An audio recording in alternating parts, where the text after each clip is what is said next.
Hey, what's going on, guys? This is Antonio Edwards, continuing on with the video series. The last couple days, I'm sure you've been watching the videos. The first day, I was showing you, I was talking about how the 5 ways of how to find a motivated seller. And yesterday, we talked about the traits of a motivated seller, things they say to recognize a motivated seller. And today we're going to talk about how determining if a property is a deal. Once you get that call in from that seller, they give you that motivation. Hey, I want to get rid of my property. Da da da.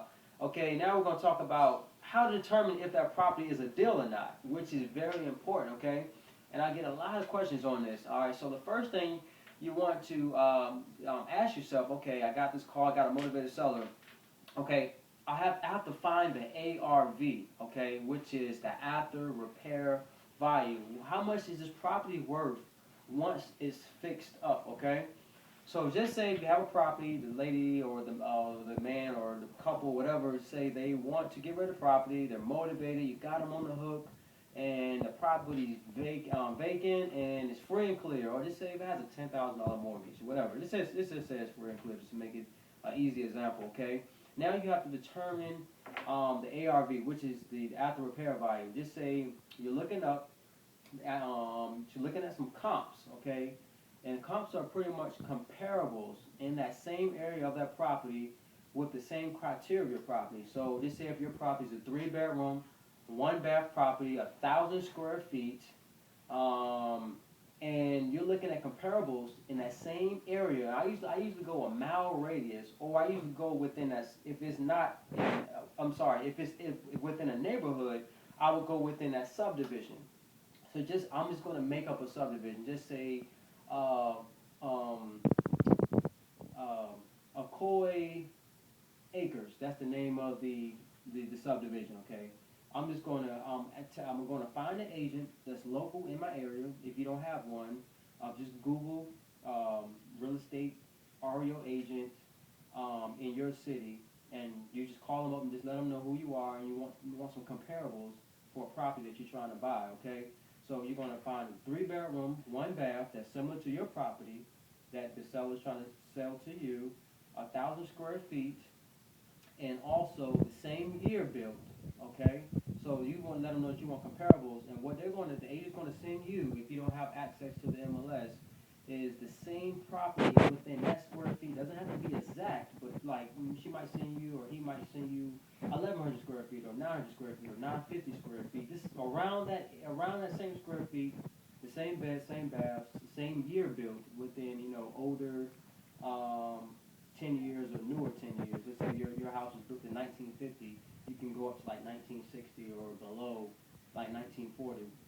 Between your year built of your property, and they're going to send you the same comparables in that area that were rehabbed. Okay, so that's how you're going to find your comps, or what do we call also ARV. So you're going to just say if the agent send you 5 comps that's similar to your property, and once it's fixed up, those 5 comps are telling you, okay, this property sold for 140, fixed up. This one comp sold for 146 fixed up. This comp sold for 139 fixed up. Okay, and you're going to what is so forth and so forth. Okay, so you're going to look at those 3 comps, and you're trying to determine your ARV, so you can determine your offer to the seller. And what you're going to do is with that ARV, you want to. I like with some people different, but I like to take the lowest comp that's rehab in that area. Okay, so let's say the lowest comp was 139. I just round up to 140. Let's say the lowest comp was 140. I'm gonna take that 140 ARV. That's a 3-1. Let's say 1,000 square feet built in 1950, and I'm gonna use that as my comp as my after repair value.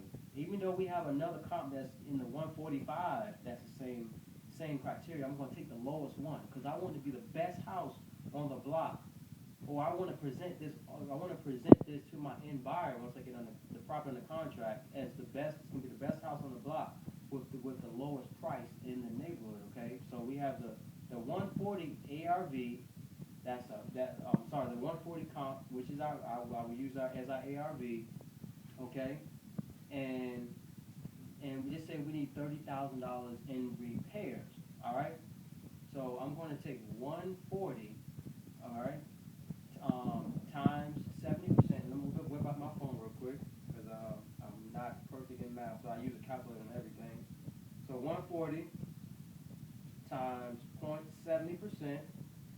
98,000. So just say we need 30,000 in repairs.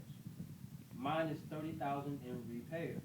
Okay, and you don't have to be exact on repairs. Okay, if it needs a roof, you know if it needs a roof, windows, electrical. If it needs bathrooms, kitchens, and pretty much the floors. If you mean the floors are like wavy inside, I'm sure you if you feel that walking into a property, especially in the bathrooms and your kitchen area, those the floors are kind of like wavy. All right. So this say we needs 30,000. I'm not gonna get deep into the repair part. This say we needs 30,000. We're at 68,000. What I did, I took 140 times 70% minus 30,000 repairs. That gives me $68,000. Okay. So what we're also going to do is subtract our assignment fee. So just say if I want to make $20,000, I like the home run hitters. I don't like to make 2-3,000. I take those deals. Don't get me wrong. Okay, I take those to pay my bills, but I do like the home run assignment fees as well. $20,000 and up. Okay, so that's I subtract $20,000 off the 68,000. I'm building in my assignment fee, by the way. So that gives me $48,000 MAO, which is also called my maximum allowable offer to my seller. Okay. All right. So I got $48,000. I have a property. We found an ARV at 140. Okay, because I took the lowest comp that was rehab in that same criteria of that house. I times it by 70%. Can't go wrong with 70% because that's what hard money lenders lend off of 70% anyway. Mine is 30,000 repairs minus my $20,000 assignment fee that's gonna go in my pocket or your pocket if you want to sign that contract. Okay, so I'm gonna make a quick $20,000. So what I'm gonna do, I have $48,000 right here. All right. Okay, that's my maximum allowable offer. So okay, that's $48,000. Okay. So now we're determining the deal. Okay, so do I present that offer to the seller $48,000? No. I might present the offer. I might call the seller and be like, hey, I will offer you 35 or $30,000. Hey, they might take it. If they take it, hey, if they take $30,000, that's an extra $18,000 on top of the $20,000, which would be $38,000 in your pocket as an assignment fee. So you always want to leave a cushion because that $48,000 they might say no to. So you say you start with 30 just to leave you some space to work your way up with your seller. Okay, so you might end up at 48,000, which is what you really wanted anyway. Okay, so this is how to determine a deal in a nutshell, guys. And I hope this helps you out in day 3 video of how to determine a deal, find the ARV, and and doing comps with your property. So I hope this helps out, and I see you in another video series. Antonio Edwards signing off.